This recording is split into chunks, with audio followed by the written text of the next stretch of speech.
Okay, so, we're going to add rational expressions and subtract rational expressions. This should be easy. 7 over 4x plus 3 over 4x, what do you get? 10. 10 over, 4. and then what do you have to do with that? Divide it or simplify it? Yeah, simplify it. What can go into 10 and into 4? 2. So you get 5 over 2x, okay?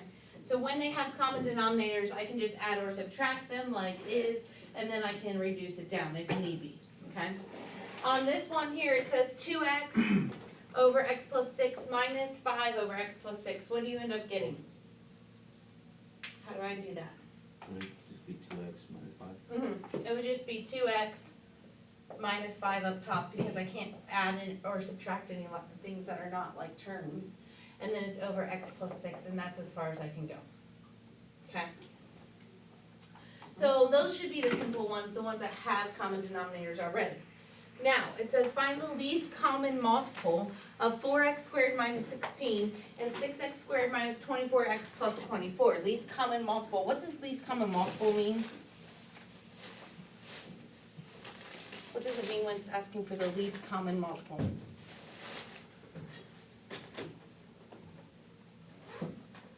No, you have the same multiple, but it's like kind of the smallest one. Okay, yeah, the smallest thing, That they're both factors of. Would that, there's that. Okay, so how would I solve that? What would I need to do to this? What do you need to do to both of those in order to solve it? Factor it out. Factor it out. What can factor out of 4x squared minus 16? 4. A 4, and then you're left with x squared minus 4, correct? Okay, how does this factor x squared minus 4?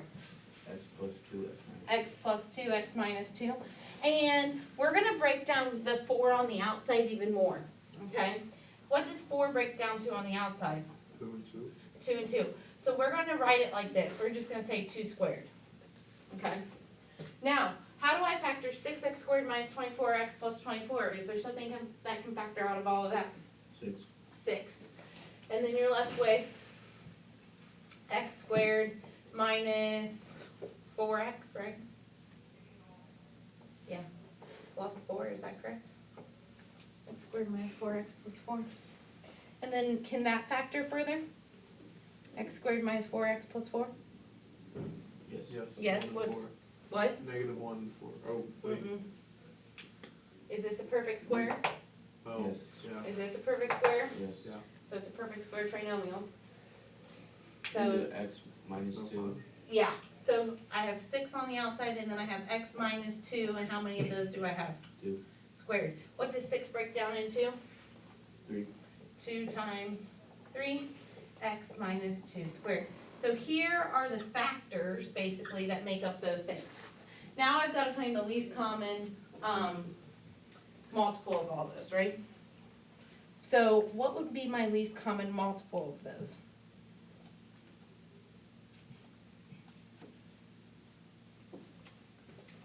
How many 2's do I have here? 3. Good. Wait. 4. How many 2's do I have Only here? 2. Just 2. How many do I have here? 1. So I'm gonna take whichever one's the larger one and bring it down. This is larger, I have 2 squared. Do I have anything else on the outside here? Nope. No, but over here I do. What do I have? 3. So I bring it down. Do I have an x minus 2? Yes. Okay, which one's larger? No. The one This on one. So I bring that down, x minus 2 squared, and then I have to also bring down a x plus 2. So when I do this, okay, I'm going to just multiply the numbers on the outside back together and then leave it. So 2 squared is 4, 4 times 3 is 12. So your least common multiple is 12 times x minus 2 squared times x plus 2. Okay? The only thing I have to multiply back together is the numbers on the outside. I don't like that. So with that one, that's just, you have to know your, like facts and all that. What? You have to know like your facts on Yeah. Yep. So you're taking you break it down into all of its factors, right? and then you take the largest factor out of each and combine them together to get the least common multiple. Okay? So that takes some time, which means if you don't factor it correctly, you're not gonna get the right answer. Okay? And then the other two things we're gonna do, and we'll spend tomorrow on this as well, is adding and subtracting things that don't have common denominators. So if they don't have a common denominator, what do you have to do? Get it to a common denominator. So let's start with this first one, 7 over 9x squared plus x over 3x squared plus 3x. What do I need to do to this first? What do you think I need to do to it first? The G make that. What? Can I do anything to this right here? Or does it just stay 7 over 9x squared? Can I factor anything out of this bottom? You can take out I the assume squares, because, well, I guess, Mm, No. no, You can't. no. Can I take anything out over here? yes, What? a 3, A 3x. x. And then you're left with x plus 1. Okay? So look here. Now we have to figure out, what do I need to multiply this side by to get a common multiple? What do I need to multiply this side by? Okay? This has a 9x squared. This is just a 3x. So is this larger than this? Yes. Yes. But this only has a 9x squared. It does not have the x plus 1. Okay?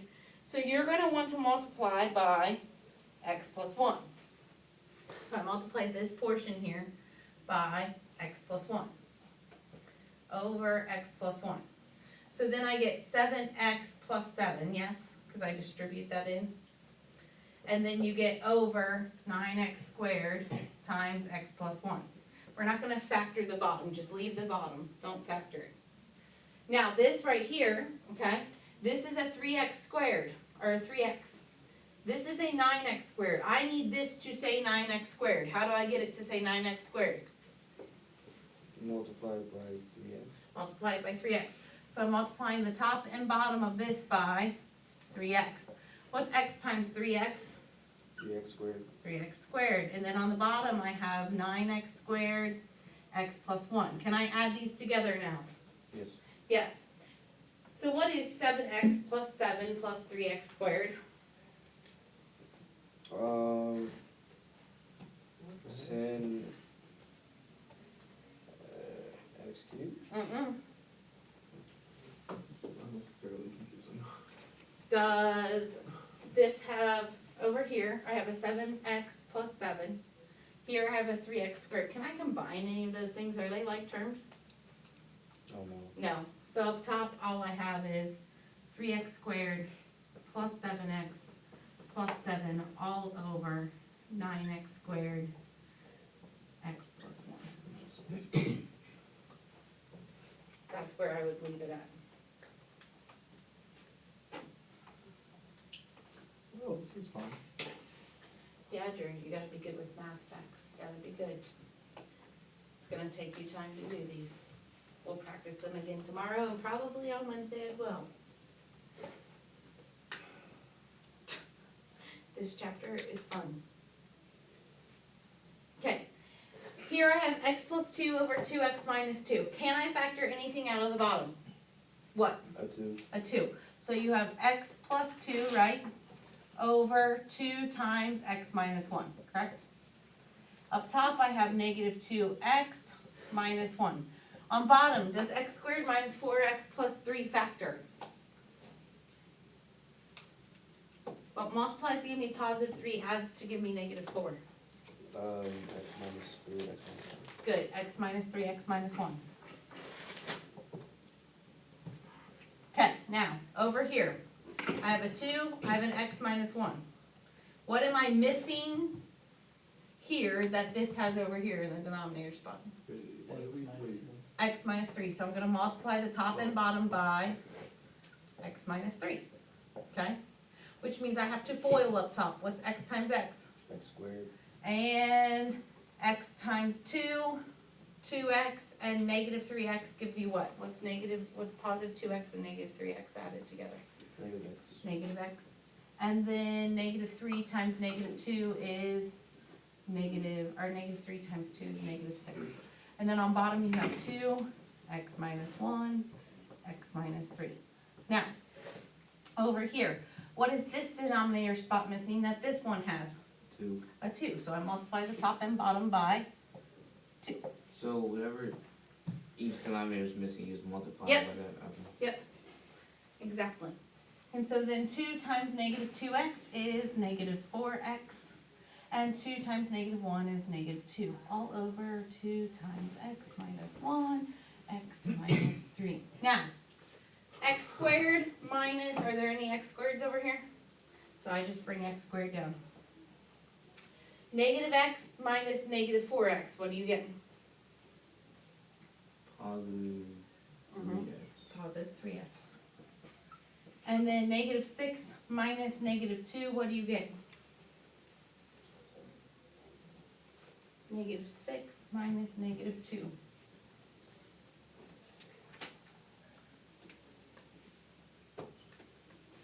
Negative 6 minus negative 2. What do you get?